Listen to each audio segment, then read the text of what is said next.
ভাইরা আমার, এই পৃথিবীতে নারী যদি হতে হয় তো খাদিজার মতো হও, কারণ নবীজির এক কথাতে খাদিজা রাদিয়াল্লাহু তাআলা আনহা যত পয়সা সম্পদ ছিল সব এতিম দুস্থ দরিদ্রকে দান করে দিয়ে বিনিময়ে আমার নবীকে স্বামী হিসেবে পেয়েছে।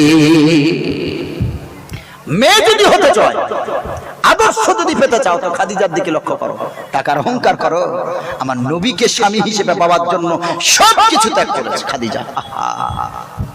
আল্লাহ তাকে জান্নাতুল ফেরদাউস নসিব করুক, সকলে বলেন আমিন। আমার নবী যেদিন ইন্তেকাল করবেন, আয়েশাতুল হুমায়রা রাদিয়াল্লাহু তাআলা আনহা এই রানের উপর আমার নবীর মাথা, ইন্তেকালের আগে বলছে, আয়েশা ঘরে কি কোনো সোনা আছে, রূপো আছে? বলছে, ইয়া রাসূলুল্লাহ আছে কিছু। বলছে, আমি রাসূল মরে যাব, ইন্তেকাল করব, তারপরে আমার ঘরে স্বর্ণের টাকা থাকবে, রূপার টাকা থাকবে, আমি